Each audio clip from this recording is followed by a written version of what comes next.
Ladies and gentlemen, we're back for the late show. How are you all? Lynn D, Laura T. Good to have you both. I wanted to show you something. Check this out while we wait for everyone to show up. Check this out. Apparently, some sort of scaffolding fell from a construction site in Sydney and crushed a van.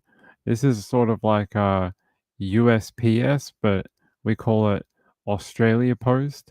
Check that out. That van is got cut in half. There is nothing left of that van. There's no one inside, luckily, but that van is no longer, you know. Apparently, this is what fell. This metal thing here. It was up the building, and somehow a rope snapped, and then yeah, it crushed this van. It's so lucky the dude wasn't inside it at the time. I mean, he may have died for sure. The guy may have. Imagine if you were driving that and you were doing a delivery, and then that thing fell from the building. You wouldn't be going home at night. You would be you'd be having a very bad day. So I wanted to show that to you because it was on the news, and I was like, wow, how the hell does that happen? How does this thing? How does it break? How does it come away from the rope? Someone did not do their job. Someone was being very lax in their OH&S. All right, hold on. Let me get my links, and we'll do some crime stories. Hold on.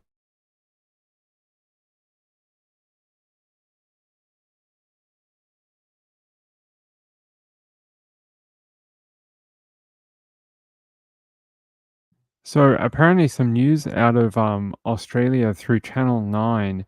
If you were a big fan of the show Under Investigation with Liz Hayes, that show is being cancelled. News out of Channel 9 today is that the show is currently under review, and they are saying it is not going to be coming back. They are saying it's probably going to be cancelled for good. So if you really liked that documentary, it is ending. It will not be coming back. No more documentaries from Liz Hay. Let me show you. Let me see if I can find a thing about it. Where is it? Hold on, guys. 1 minute.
Hey, we're back. Sorry about that. It seems like interruptions are what are happening. All right. Kathy says something happened to my husband's work truck. Very dangerous. I'm glad that's not I'm glad no one was in there, and that guy at least. Okay.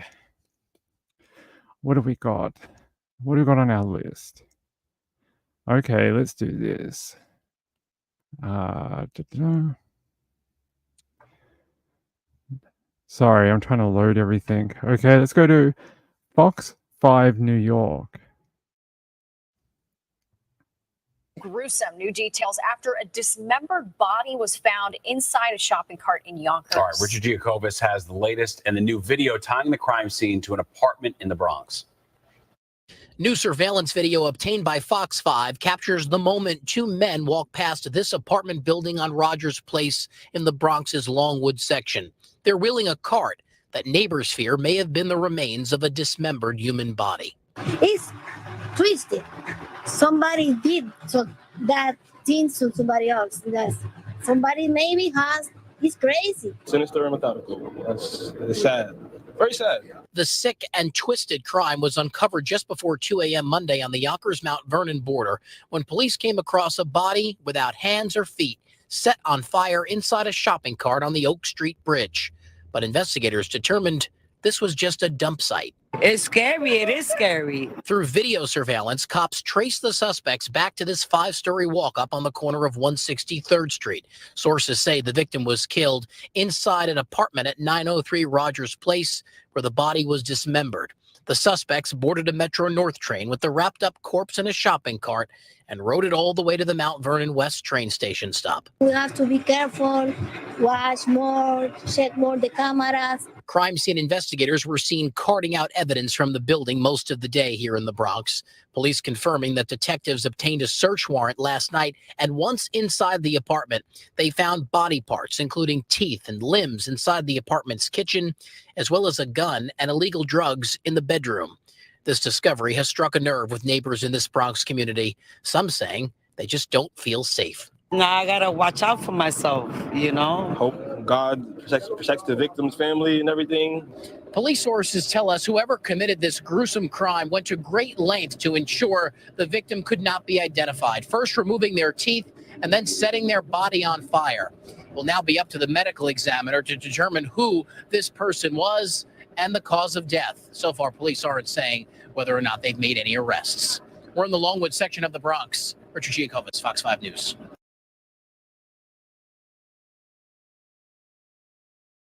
There you go. Look, I'm going to bring you some more details about it on this page. They're saying at least one person of interest has been identified in connection to a case involving a burning body found in a shopping cart in Yonkers. Police traced the murder to a 5-story tenement in Longwood through a series of surveillance cameras like the one obtained by Eyewitness News that we watched before. Shows two men wheeling an apparent heavy object in a shopping cart. The shopping cart is similar to the one found burning on a desolate street in Yonkers at 2 a.m. on Monday. Inside the shopping cart was a dismembered human being.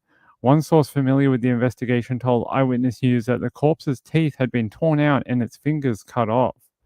Police later discovered that the corpse was transported to Yonkers aboard a Metro North commuter train. Eyewitness News has learned that the men boarded the train at Melrose Station, roughly 1 mile from the apartment, and that the corpse had been frozen. So they froze it, burnt it, and mutilated it. When police searched the apartment, they found the victim's leg in the freezer. Their hands were found in a crock pot filled with bleach. In addition, police say drug paraphernalia and a gun were found in the kitchen of the apartment. A woman who lives in the building heard loud noises that she said sounded like someone was carrying something heavy down the stairs. She said it seemed like it was heavy, and I heard the voice of a man who was telling another man to hurry up. Late Wednesday afternoon, police officers recovered the surveillance video from a corner bodega. Police say one person of interest has been identified, but no one is in custody at this time. The building super told Eyewitness News the whole thing is horrifying. I'd never expect something like that in 34 years. So this can happen in any building. The super confirmed that one tenant in the 4th floor apartment, but he hasn't seen or heard from the man in more than a week. He said the tenant recently rented a room to a second person. The super said there's no sign of that man either since the police arrived. Authorities have not identified the victim, and the medical examiner is still determining the cause of death. The tenant was reportedly a regular at the store downstairs, according to a store worker. The worker said she saw the tenant just about every day for the last 4 years, and if he was the victim of this gruesome crime, nothing could possibly justify it. Whatever he did, nobody deserves that kind of death. Nobody, according to Natalie Rodriguez, the store worker. What the hell? Why? And just why? I don't. Why would you freeze it, then put it in bleach? I don't know. It's weird, right? So his legs were in the freezer. There was more remains in a pot full of friggin' bleach, and then they burned him in a shopping cart after they caught a train and then dumped it on a street. All of this sounds like someone who is mentally unwell or on a hell of a drug binge. It doesn't sound right. There's something off here. I mean, why would you do all these different steps if you didn't have to? All right, here's the location actually. A crime scene unit returned tonight as police continue to guard a fourth-floor apartment here at 903 Rogers Place. It's where the victim's hands were found in a crock pot filled with bleach. At least one leg was found in a freezer. There was also a gun and drug paraphernalia. Since Monday night, crime scene investigators have been removing bags of evidence. Police now have a person of interest in the case. And though no one is in custody, they are looking at surveillance video like this one obtained by Eyewitness News of two people pushing a cart that appears to contain something heavy overnight Sunday into Monday. A neighbor who asked to remain anonymous tells Eyewitness News that's when she heard the sounds of somebody carrying something heavy down the stairs and one person telling another to hurry up. The cart seen here is the same type of cart found on fire under the Oak Street Bridge in Yonkers that contained most of the dismembered body burned beyond recognition. Police believe somebody brought the cart and its contents to Yonkers aboard a Metro North train after boarding the train at the Melrose station, about a mile from the building. The building super tells us the whole thing is horrifying. I never experienced something like that in 34 years, so this can happen in any building. The super tells us there is, or was, one tenant in that fourth floor apartment, a man he hasn't seen or heard from in more than a week, and that the tenant recently rented a room to a second man. No sign of him either since the police got here. Authorities have not yet identified the victim, with the medical examiner still determining the cause of death. Always alone, always quiet. He came here and go. That tenant was a regular at the store downstairs. A worker who saw him just about every day for the last 4 years until recently says if he was the victim of this gruesome crime, nothing could possibly justify it. Nobody deserves that kind of death. Nobody. In the Longwood section of the Bronx, Sonia Rincon, Channel 7, Eyewitness.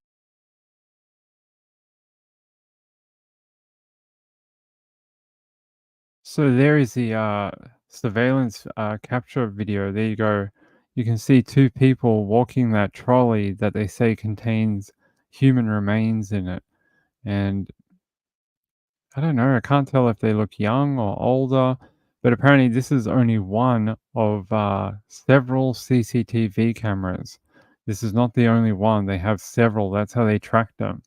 So this is not the only one. But it says a torched and dismembered body found in a Yonkers shopping cart is now being connected to an apartment in the Bronx. So they took part of the body and then dumped it on this road, but not all of it. They said the crime was uncovered Monday just before 2 a.m. on the border of Yonkers and Mount Vernon when police came across a body without hands or feet set on fire inside a shopping cart on the Oak Street Bridge. But investigators determined the bridge was just a dump site. So here, this is the bridge right here. You can see there's a police car right there with, trying to block traffic. I don't know how far up it is. I don't know if this is it here, but whatever happened, it's a bit odd, right? It says here, through surveillance video, police traced the men back to a 5-story walk-up on the corner of 163rd Street. According to sources, the victim was killed inside an apartment at 903 Rogers Place, where the body was dismembered. The men then allegedly boarded a Metro North train with the wrapped-up corpse in a shopping cart and rode it all the way to the Mount Vernon West train station stop. Crime scene investigators were seen carting out evidence from the building most of the day in the Bronx. Police confirmed detectives obtained a search warrant, and on Monday night, once inside the apartment, found body parts including teeth and limbs. They also found guns and illegal drugs in the bedroom. Let's check this Investigation underway video. in Yonkers after a body was found at the scene of a fire. It happened around 2 a.m. on the Oak Street Bridge right on the Mount Vernon border. Police say the body had been placed in a shopping cart and then set on fire. They're working with the Westchester County Medical Examiner's Office to determine the exact cause of death.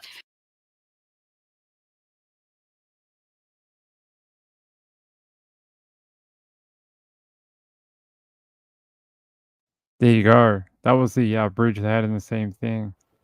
Well, it's a bizarre new twist in a Manhattan mystery and a current presidential candidate's campaign. In a video posted to social media, Robert F. Kennedy Jr. admitted that he dumped. All right, Mr. Robert F. Kennedy.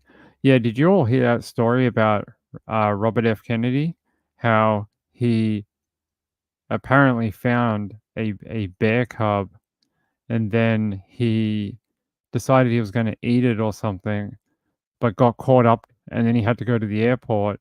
So he dumped the bear cub in New York City and then put a bicycle on top of it to act like a person riding a bicycle hit the bear cub and killed it. And apparently it was this big mystery in New York for like, I don't know, a decade. And then apparently a magazine in New York figured it out that it wasn't killed at the location. It wasn't killed by a bicycle, but he'd actually set it up. Did any of you hear this story? It came out over the weekend. Hold on.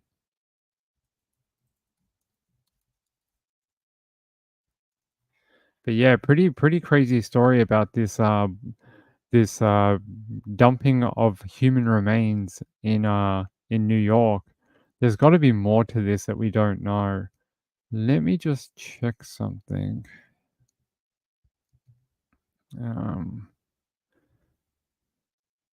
Let me see if there's any other information on it, because it's very odd just to be like, oh yeah, we found a dismembered body and we raided an apartment, found more human remains, but you know, we don't have anyone in custody. No, we don't. We never take people into custody. Let's see. Oh, okay.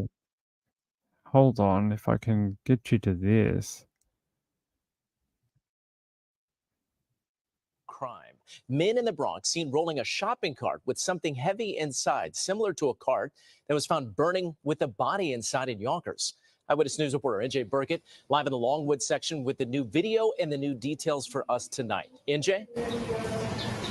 That's right, Mike. Every new detail is more macabre, more gruesome than the last. And Eyewitness News has just learned that at least one person has been identified as a person of interest in this case, but no one's in custody, at least not yet. Police traced the murder to this 5-story tenement in Longwood through a series of surveillance videos like this one, obtained by Eyewitness News, that shows two people wheeling an apparently heavy object in a shopping cart. A shopping cart similar to the one found burning on a desolate street in Yonkers at 2 a.m. on Monday. Inside the shopping cart was a dismembered human body. One source familiar with the investigation tells Eyewitness News that the corpse's teeth had been torn out and its fingers cut off. Police later discovered that the corpse was transported to Yonkers aboard a... There you go. Just showed a bit more CCTV. But people wanting to see the RFK thing, yeah, the story came from him. If I can find the actual original video, but the story came from him. Here.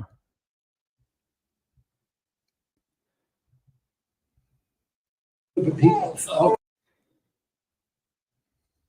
and up in Goshen, New York, up in the Hudson Valley.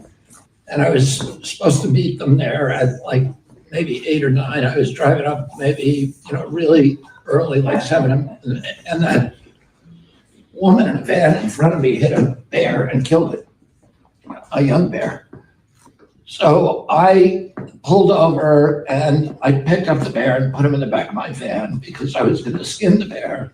And it was very good condition. And I was going to put the meat in my refrigerator. And you can do that in New York State. You can get a bear tag for a roadkill bear. And so then we went hawking and I had the bear in my car. And then we had a really good day and we went late. We were catching a lot of game and the people really loved it. So we stayed late. And instead of going back to my home in Westchester, I had to go right to the city because there was a dinner at Peter Luger's Steakhouse. And at the end of the dinner, it went late, and I realized I couldn't go home. I had to go to the airport. And the bear was in my car, and I didn't want to leave the bear in the car because that would have been bad. So then I thought, at that time, this was a little bit of the redneck in me.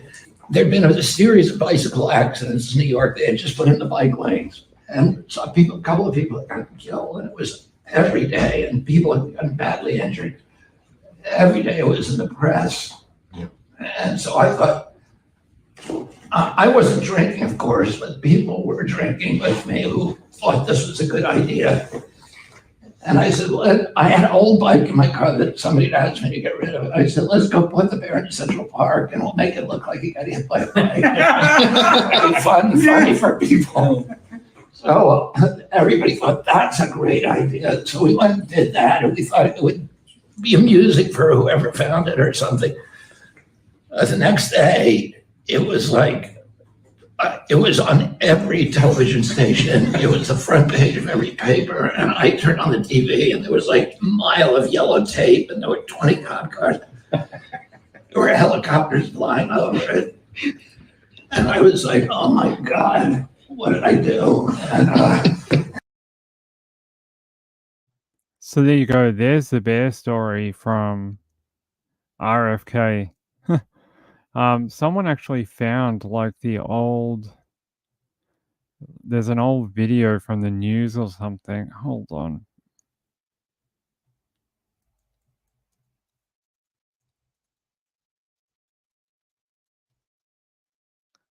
Let me see if I can find it.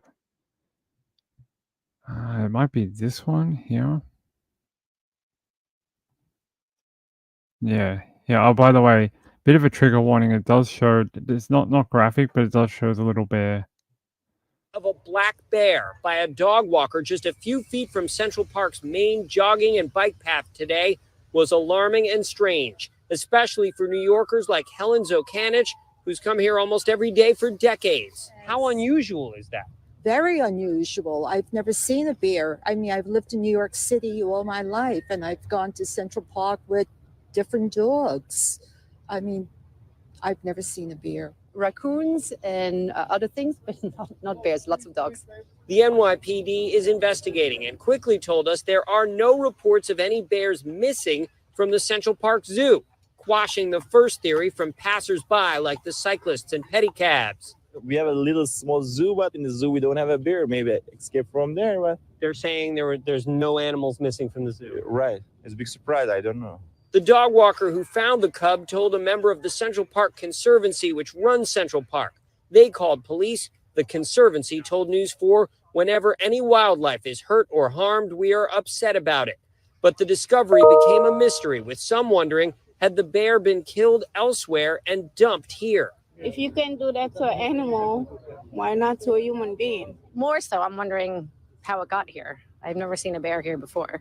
And wildlife officials tell us that the bear was removed in a bag and taken in a State Department of Environmental Conservation car up to Albany, where a necropsy, essentially an autopsy, will be performed as they try and figure out just what happened to this baby bear. In Central Park, Andrew Siff, News 4 New York. Hold on, guys.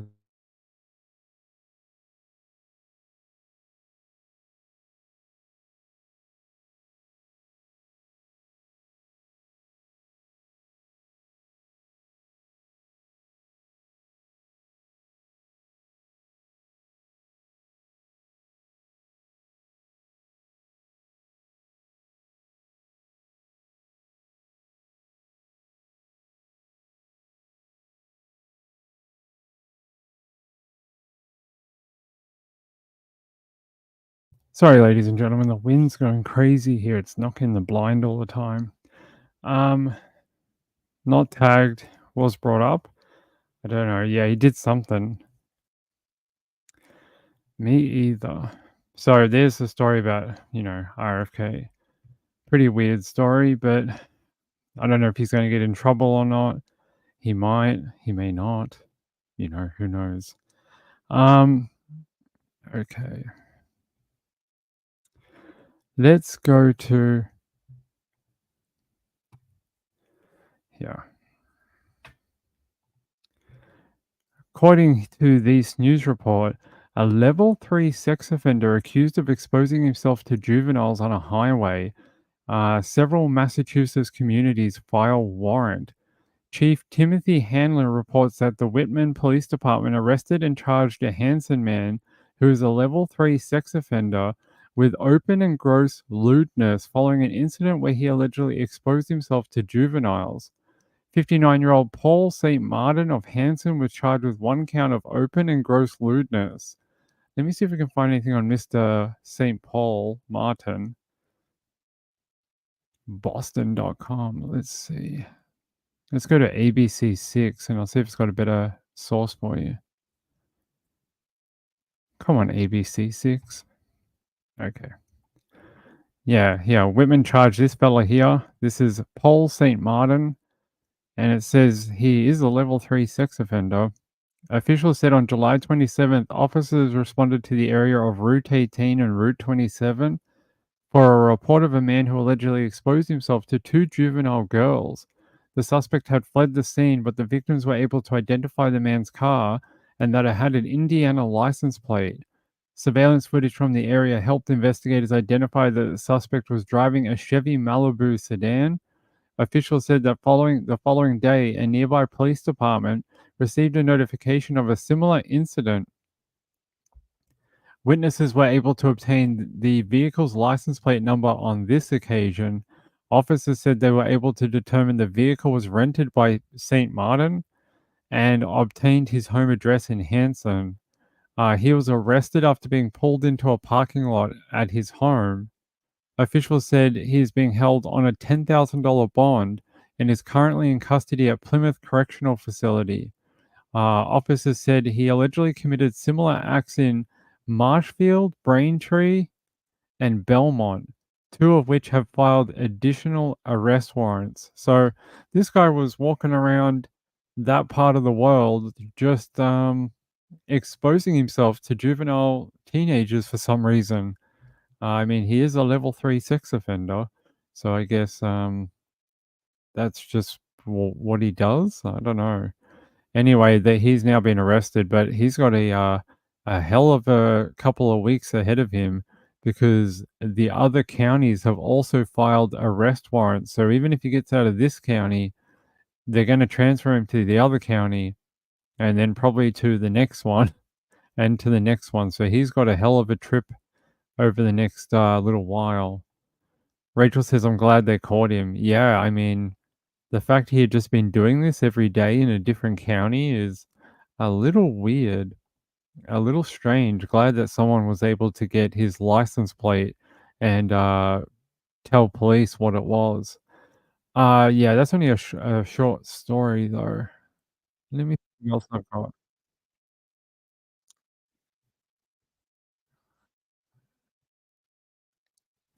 Ay. Fox 5, you don't have to play videos. Okay. Let's see what else we've got on our list of things. List of things. We did that one earlier. Okay. Let me see. Hey, is this a cold case? Okay. I got a cold case for you. We like cold cases. Anytime we can get one.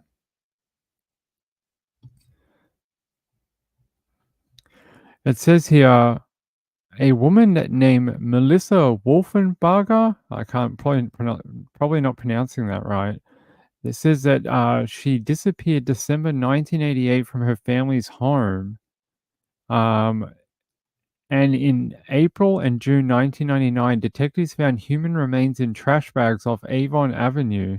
It wasn't until March 2003 that testing confirmed that the remains belonged to Melissa. Police have now charged her husband, Christopher, who had been considered a person of interest for years. Channel 2's Audrey Washington was at a news conference Wednesday where police confirmed they had arrested Christopher at his home in Griffin.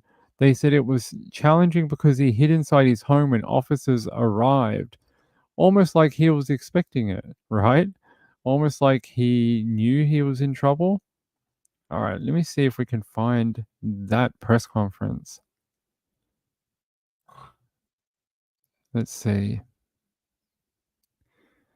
Here we go.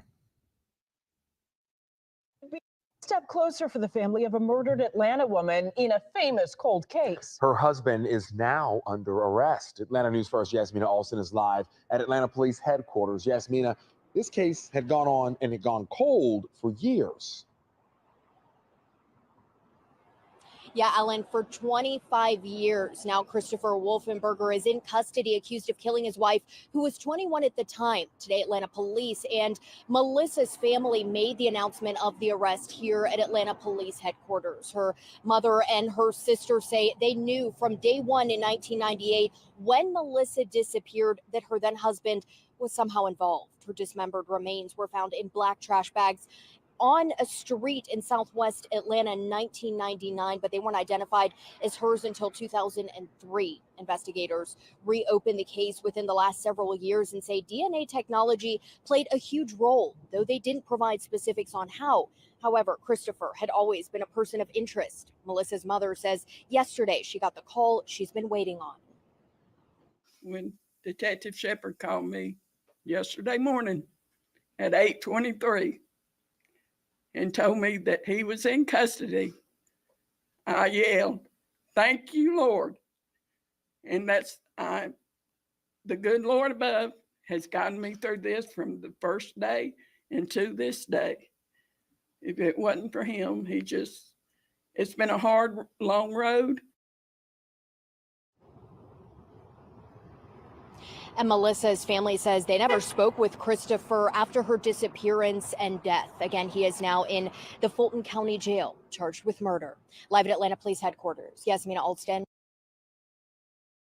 All right, but I also have the press conference from it as well. I'm going to show it to you. Come on, there we go.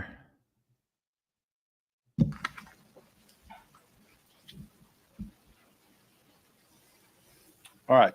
Good afternoon. My name is Lieutenant Andrew Smith, Common Spelling, Atlanta Homicide Commander. Thank you for joining us today. We're here to talk about the 1999 murder of Melissa Wolfenberger. That last name is Wolfenbarger. Together with us today is the mother and sister of Melissa, and we just can't express how happy we are that you're joining us today for this moment. So specifically, on August 6th, yesterday, we took into custody Christopher Wolfenberger, and he was charged with the murder of Melissa Wolfenberger. I'm going to give a brief timeline, and then I'm going to hand it over to Detective Shepard, who led this investigation. On April 29th, 1999, partial human remains were found at 858 Avon Avenue. Those remains were misidentified as a male from Twiggs County. June 3rd of 1999, additional human remains were found off of Hartford Avenue between Hartford Place and Avon Avenue. On January 2000, Melissa was reported missing by her mother in Henry County. On March 14th, 2003, Dr. Carol Terry of the Fulton County Medical Examiner's Office properly identified the remains from 858 Avon Avenue to that of Melissa Wolfenberger. On May 25th, 2021, this case was assigned to veteran homicide detective Jay.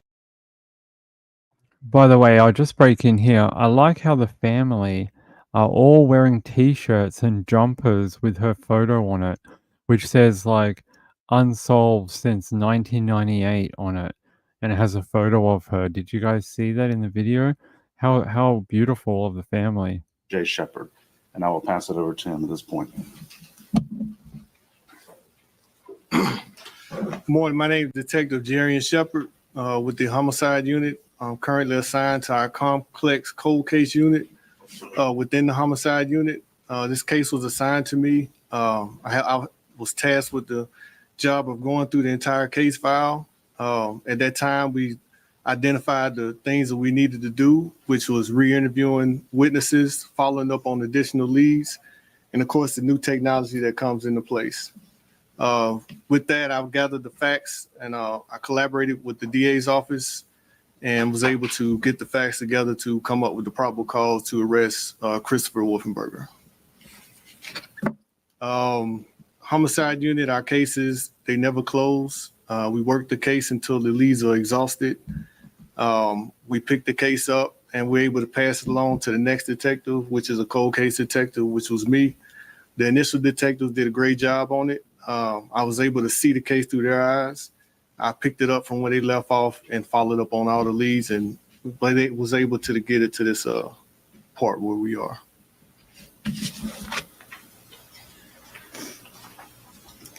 We have finally made it. He's in custody. And now we just need to get over the last hurdle and get him convicted. I watched the news the day that the head was found, and they said on the news that it was male. And I said, okay. And it was, give the address of Avon Avenue. And I said, I thought that was on the north side of town somewhere because I'd seen an exit off 285. And I said, well, this isn't Melissa, because I watched every newscast. If anything came on any news station about a body being found, because she'd been missing 4 years. She laid in the morgue 4 years before she was identified. And that was a long, hard 4 years. I called multiple, when they said it was a female, I called multiple police departments, and I would get some firm talking to at the start of those conversations and trying to find her. And when they would find out, they would eventually say, well, this isn't your daughter. Then their tones would soften. But I don't have to watch the news anymore because we got him. He's in jail. And Lord help him, he stays there.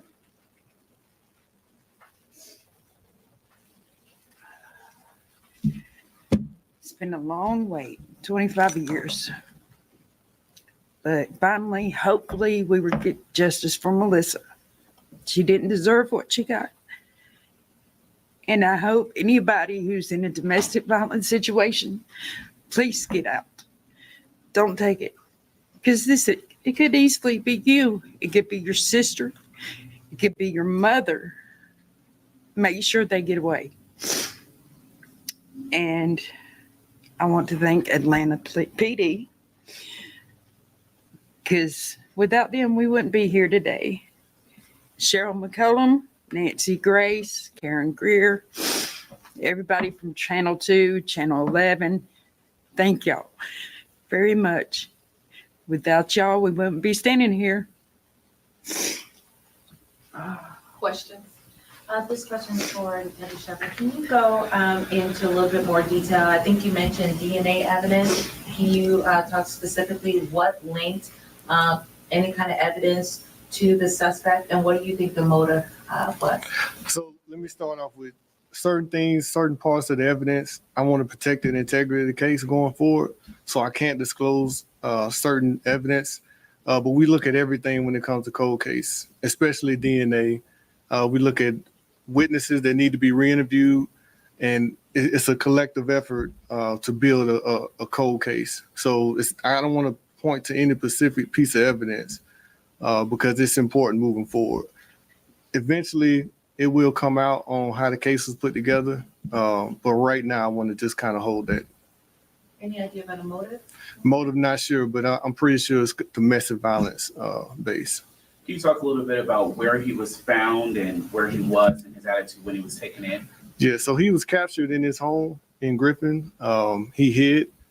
It took the detectives a little while to find him, and they found him, I believe, hiding behind a dryer. And this message is for Tina. Sorry. When you spoke to 11 Alive, you mentioned the look that this gentleman had in his face from while you guys felt he was the person responsible for a lot. Oh, yeah. From day one, we knew it was Christopher. There was never ever any doubt in our minds who did this. My mom has said, I don't know how many times, when she first met him, there was just evil in his eyes. That is so true. If you look at a picture of Charlie Manson, you see the same thing. And it's the same thing with Christopher. And I saw his mugshot earlier, and it's still there.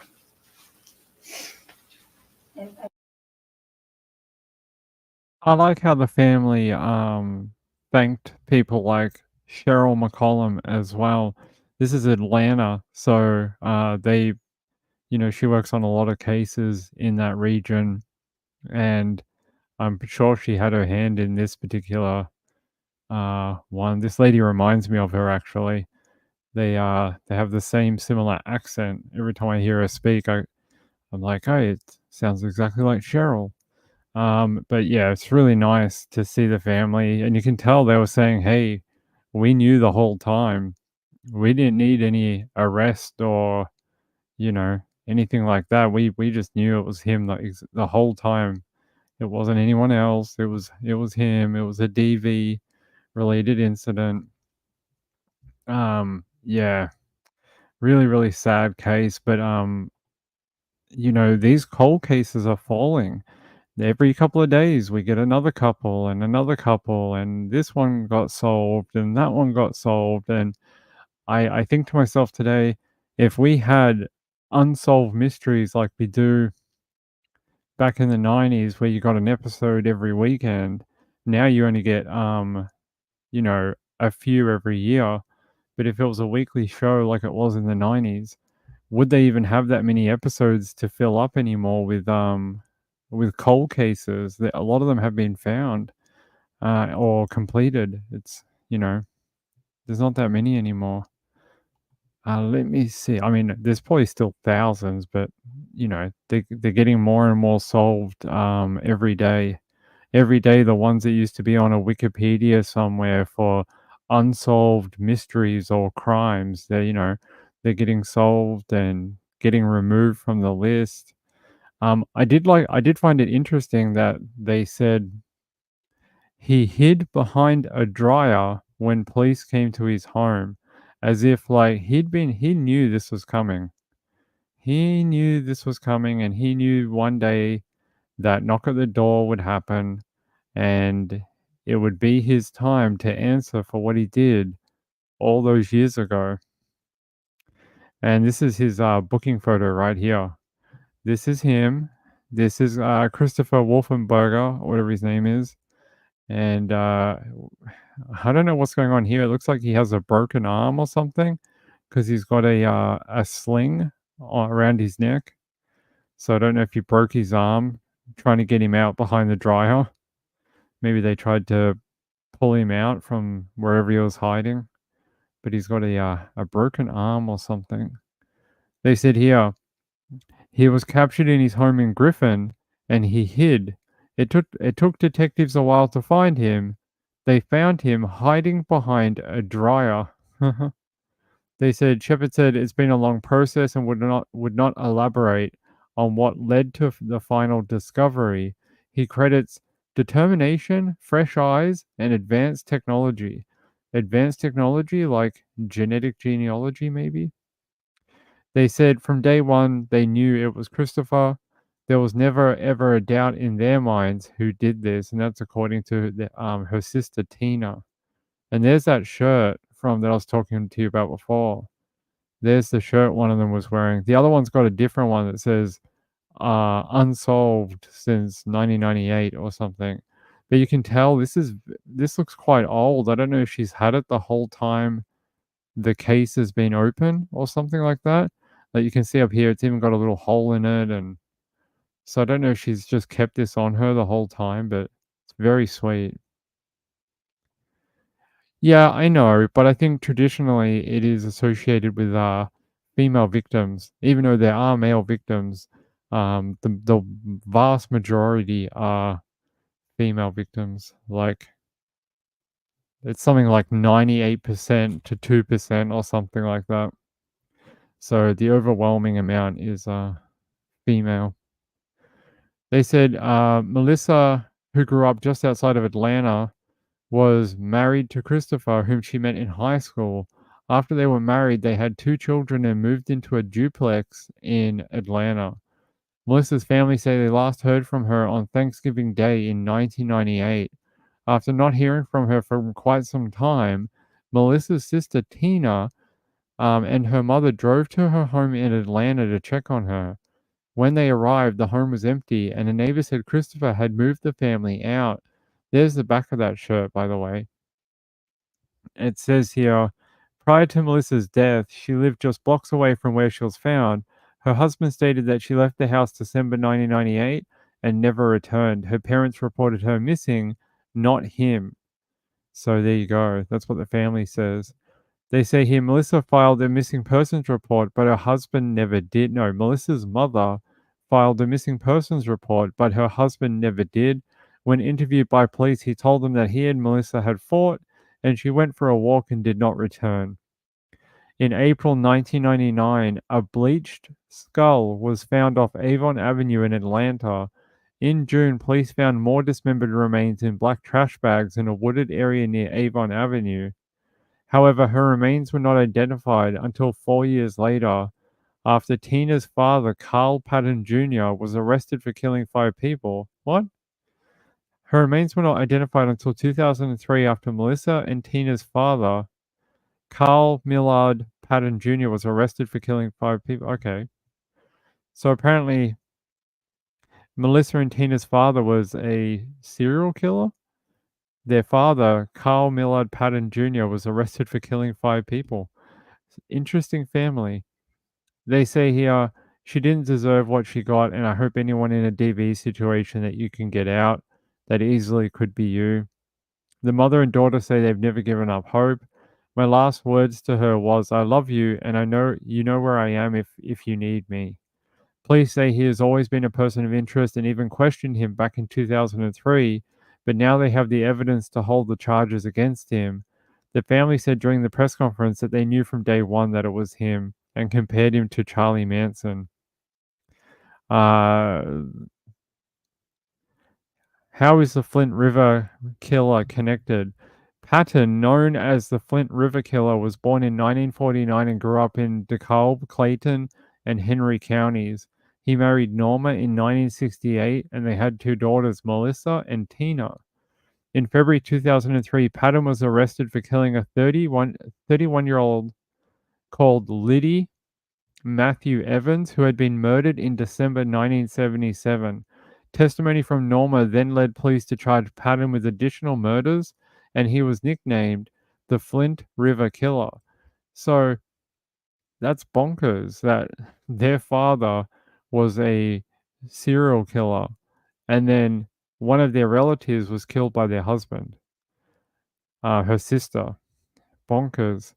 They say Patton's case caught the media's attention, which brought more interest into Melissa's case. Patton was even questioned about his daughter's disappearance, but was cleared of any possible involvement. Patton is currently incarcerated at Dodge State Prison in Chester. So, yeah, their sister ended up being, or her sister ended up being murdered by her husband. He's the one that was arrested this week, but their father was a serial killer known as the Flint River Killer. What the hell?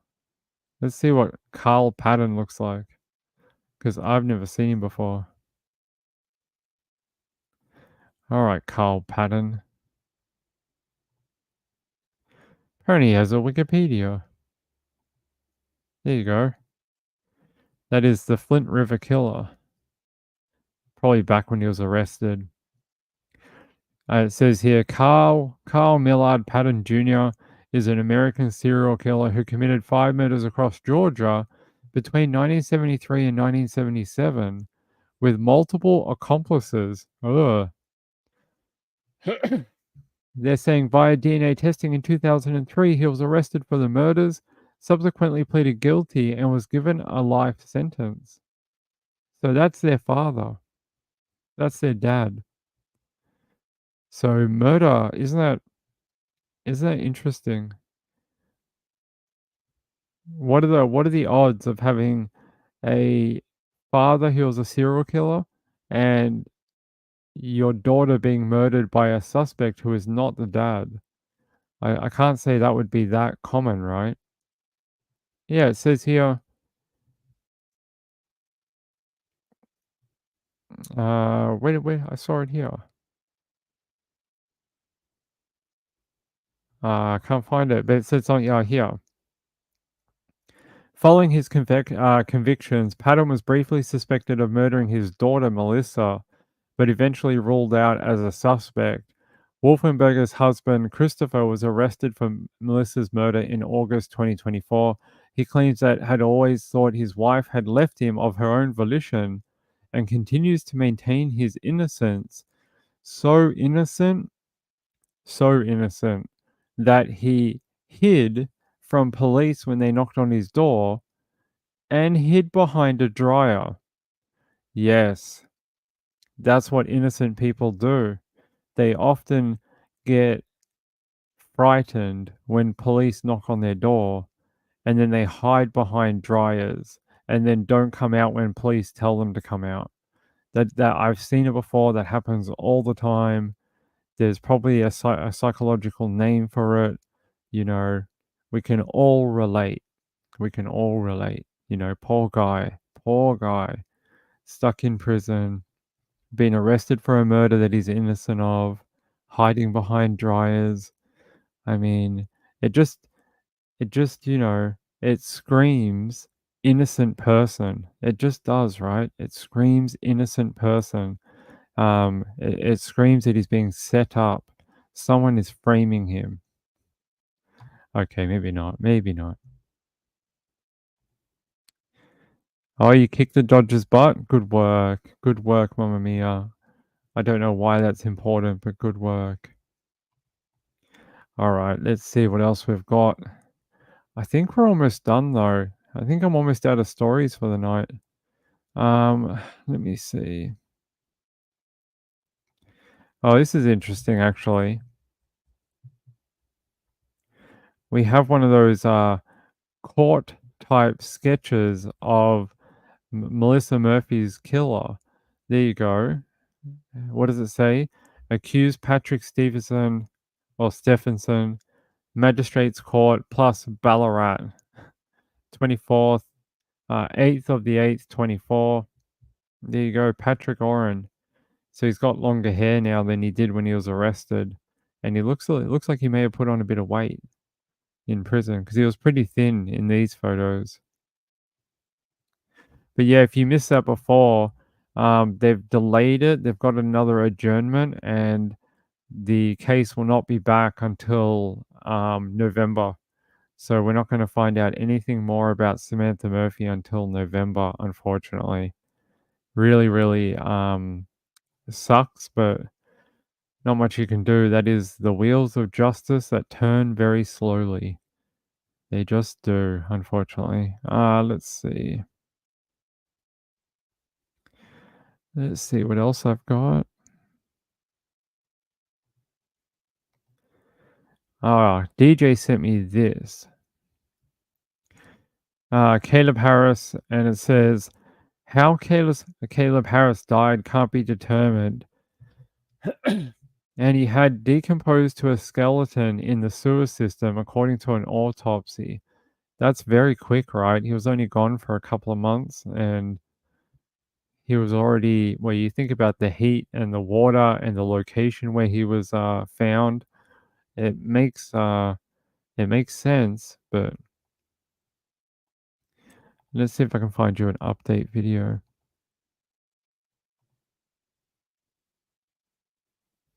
All right, no, that's not it.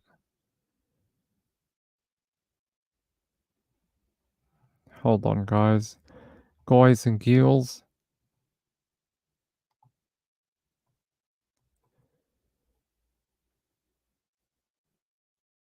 All right.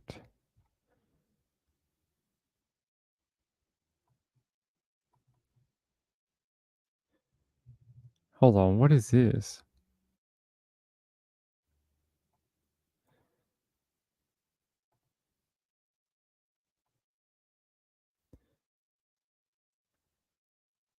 Apparently there was a live stream on K113 News or K3 News. I have no idea who K3 News is. I was going to take you there, but I'm not going to now. I'm going to use a different one. All right. Actually, I will use them, but I'll use a smaller version. Well, good evening to you. Breaking news into our studio tonight. The Caleb Harris autopsy report was just released. We have a full copy and we are actively reading it right now.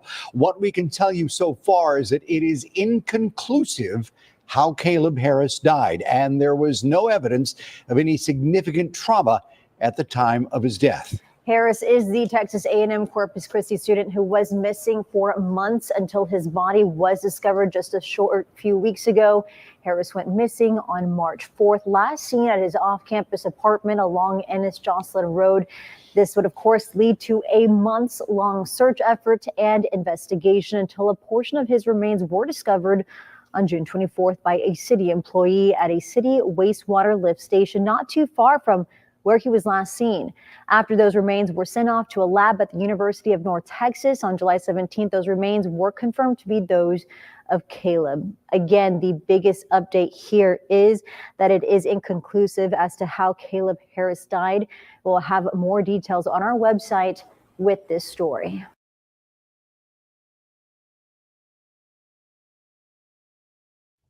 How very sad for the family.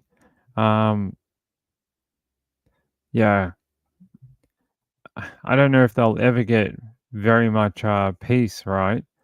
They still don't know why he died, why he was there, if there was anyone else involved, anything like that. I mean, where do you go from there as a family? It's still a very tragic case. I think it needs to be the police department, and they need to tell us like how. All right. They need to tell us how would he have got in there? How would that have played out? And show cause of how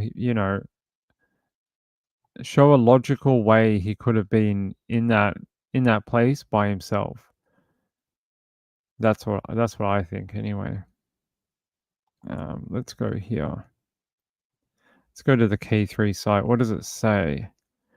It says the county medical examiner lists the manner in which Harris died as undetermined, but it said there does not appear to be any evidence of a homicide or traumatic injury. After a complete autopsy examination, including toxicology analysis and microscopic examination, it is our opinion that the cause of death of Caleb Wilson Harris, a 21-year-old male, cannot be determined with certainty. The report states the conditions of the remains which the report states were near complete could be obscuring, subtle injuries and/or additional significant natural disease, that the exact details leading up to the terminal event and death are unclear.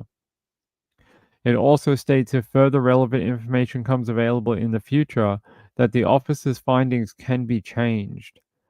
Yeah. It says here, a city worker found a portion of Harris's remains at a city wastewater lift station not far from where he was last seen. 3 News exclusively reported that the lift station was locked prior to the discovery of the remains. So how the hell did he get in there? If it was a locked station or a locked building, how did he get in there? And what does that say for not being any murder or no other accomplices? That's what I want to know. Hey, Moonlight View, thank you. Thank you for all your work, Moonlight View. Rachel says, sad, I don't know if they will ever get answers. Maybe not. I wonder if they'll ever know the truth of what happened to their son. Let's see if we can find anything else on Mr. Caleb. No, we already watched that. All right.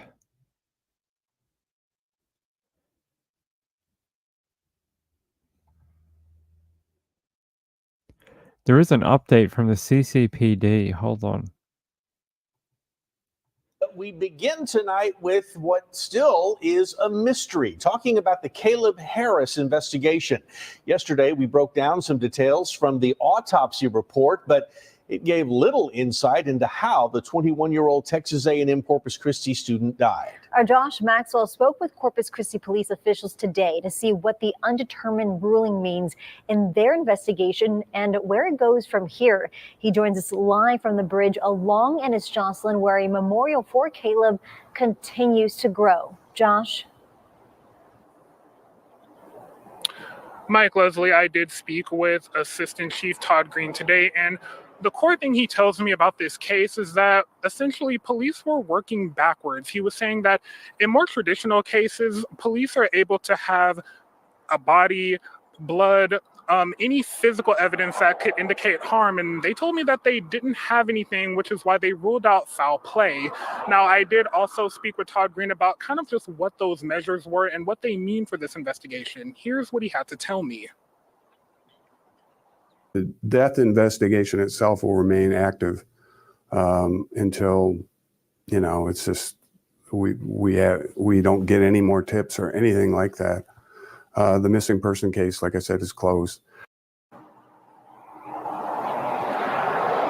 Now, Green does tell me that he is hopeful that he'll get more evidence that could shine light on this case. Now, I did also speak with residents at the apartment complex where Caleb Harris did live, and they tell me that this makeshift memorial that's right behind me is one of the sweet gestures that he's very happy to walk by and see. He says that it helps to bring the community together. Now, I will have a full report coming up on 3 News at 6 and 3 News at 10 detailing the Emmys decision and the autopsy results and what they mean for this investigation moving forward. But for now, reporting live along. There you go. Yeah, I don't think there's too much more. Hey, Gail. Gail says, hello, Ping. Hello, chat. Love from South Carolina. It's raining a lot. Okay, stay out of the rain, okay? Don't be getting into that rain. Yeah, look. The family reckons it's not an accident, and they're quoted in this paper saying, Caleb Harris family says death was not an accident after autopsy. Look, if they can prove that lift station was locked, and they have proof of that no one else could access it, and there was no other way for him to get in there, then I don't know how you don't have a way of saying that it must be foul play and there must be another person involved. But you have to determine that first. Could it ever have been unlocked? Could it ever have, could it been open for some reason? Did a worker leave it open? Did he go in to explore the lift station? Don't know. It's something only they understand. And until that comes out, I'm not sure how you're supposed to hold on. How you're supposed to get any answers, but hold on. Sorry, something popped up on my list. Hold on.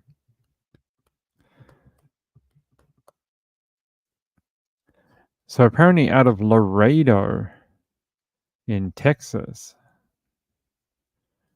What is this?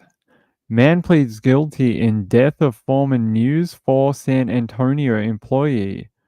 They said a 22-year-old man responsible for allegedly stabbing a former News 4 account executive and leaving him for dead back in 2021 pleaded guilty to some level of murder charge on Monday, August 5th. While the terms of the plea deal are unclear, it will be several months before the killer's sentence is determined. According to the Bexar County court records, 22-year-old Sebastian Lee Hernandez pleaded guilty to his charge on Monday in the 186th State District Court in Bexar County. Lee was charged with murder in the fatal stabbing of former News 4 employee Christopher Olivares.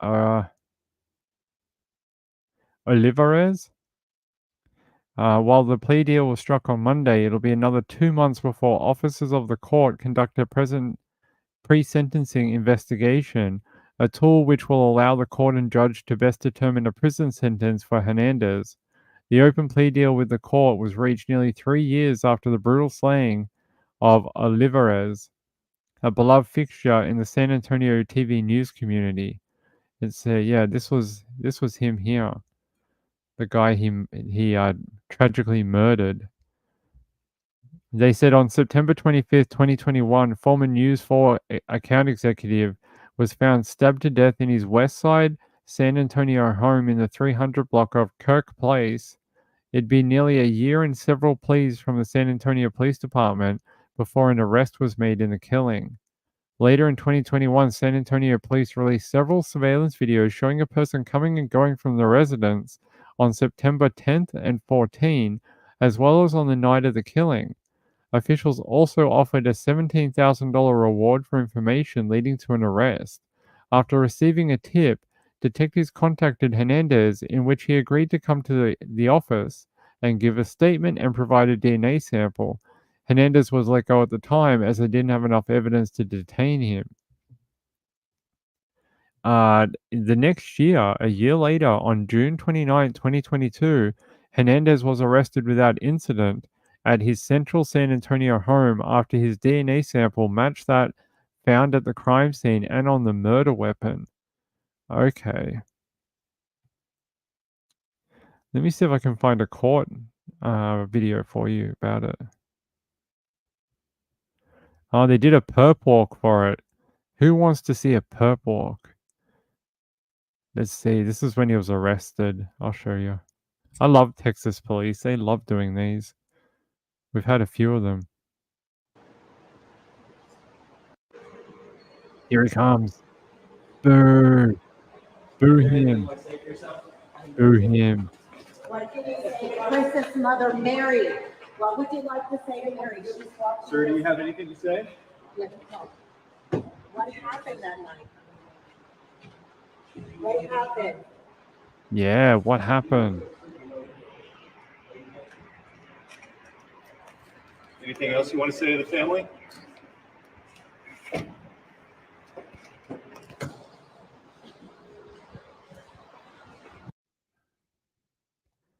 There you go, a bit of a perp walk for you. Gail, that is very kind of you. Gail sent in a super sticker. That is very sweet of you. Hold on, I can't see it. Let me see what it is. What kind of sticker? Ah, she sent the love heart eyes emoji. Thank you. I very much appreciate it. It's very sweet of you. Thank you. Okay, and here's one.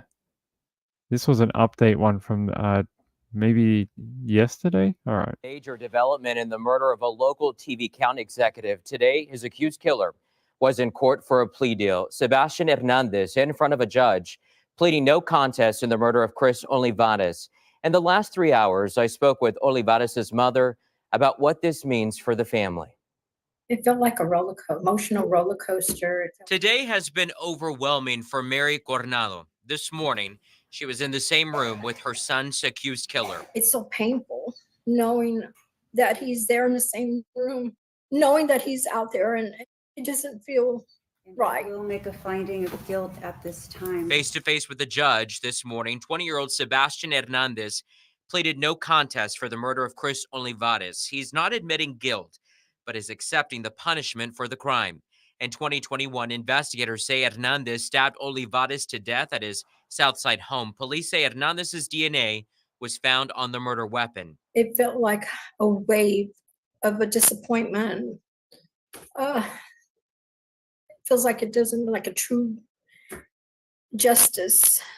Coronado says these last few years have been difficult for her and the family. It really has changed our lives dramatically. Without him not being here, and it's took the pain in my heart never goes away. Inside her home, this memorial of her caring son she loved so much. She misses his smile, saying he was always happy and full of life. That's something special, a magic, and could feel a room with his personality. What Coronado misses most are his hugs and hearing her son say, "I love you." And despite having to move forward in life, this mother's memories will never go away. Very difficult hearing from his mum. I mean, like she says, her life is empty now. I mean, she lost her son and she doesn't know what to do. And even with this guy captured, it's not going to bring him back. And very, very sad. I wonder if we can find the CCTV from the night it happened. CCTV. Yeah, back in 2021, they did release some CCTV. Here we go.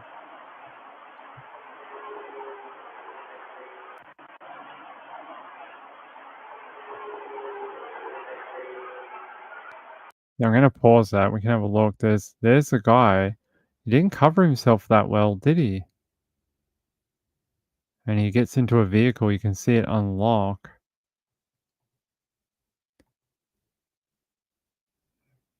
Didn't really care about his image being on camera, did he? Didn't try to hide. Nothing. Valdez. And then there's this one. Let's have a look. Brand new developments in a brutal murder. Tonight, investigators released this home surveillance video. They want to find the man in it. Police say he might know something about the stabbing death of Christopher Olivares. Eyewitness News reporter Henry Ramos joins us in studio with the latest. Henry? Deborah, let's start off by taking another look at this video. Now, you can see the man just walking out of the victim's home. This happened on September 25th. This is the newest lead for investigators. As of tonight, police are calling the man in this video a person of interest. The same day this surveillance video was recorded, San Antonio police were called to Olivares' home for an injured sick person. When officers arrived to the 300 block of Kirk Place, they found the 40-year-old victim with trauma to his body. An autopsy later found that Olivares was stabbed. What was missing from his home? His car, a white Lexus like this one. Police believe the suspect took the victim's vehicle. It was actually found days later outside the city limits. And now this new clue. Police want to find the man seen here, walking out of Olivares' home. And once again, homicide detectives want to know who the person is in this video. If you know him, contact police, and Olivares will be laid to rest this weekend. Henry Ramos, KENS 5.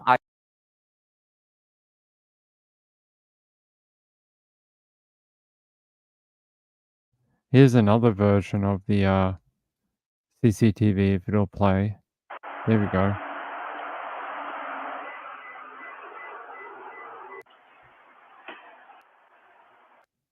Wait. Antonio Zone taking care. Did that look like there was someone else in the property? That was so weird. Our top story at Shush. And there's that other one we've already seen. Hold on, let me refresh this. I want to look at that one again. Did it look like there was someone in the door? This one.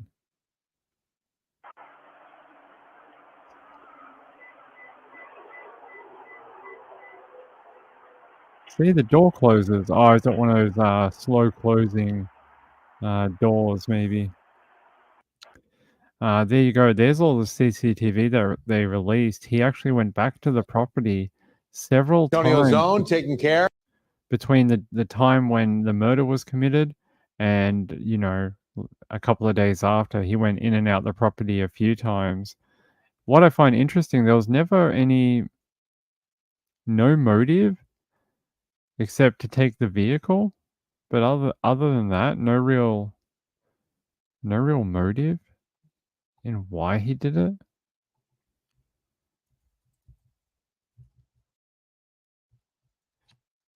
No motive. Let's see.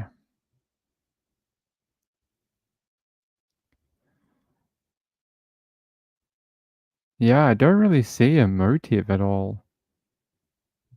So maybe we'll never find out exactly why he did it. Maybe it was a robbery gone wrong or something like that. Hey, Kim. Kim says, thank you. Sending best wishes to Mrs. Ping. Good night, everyone. Good night, Kim. Maybe. It could have been. Yeah, sweet Melissa, it's good to see you. Hey, love is a four-letter word. How are you? Good to see you. We're just wrapping up. Yeah, Mrs. Ping is snoring on the couch right now. She's getting some rest in after coming back from the hospital, so she's trying to recuperate. She'll be all right by tomorrow. She'll feel better. I think that's it for tonight, everyone. It's like 3:30 here. It's late. So I'll be back tomorrow. This is the first late show we've done, I think, all week almost. I think we did one the other night, but this is the longest one we've done all week. It feels good to be back and doing the 2 shows a night. So we'll be back tomorrow night for a show at 9 p.m. and then a show at midnight or whatever it is. She doesn't watch this channel. She'll never know. She'll never find out.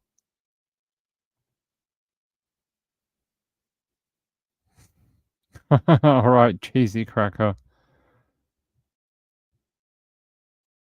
Yeah, the Roos, they get a bit they formed gangs, and now they're in a turf war, and they're fighting over which group of kangaroos get to kill the humans. They're trying to divide and conquer us, and one day they may win.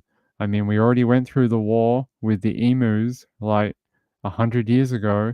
We don't need to go through a war with kangaroos. I think they'd be a much tougher enemy. Yes, all right.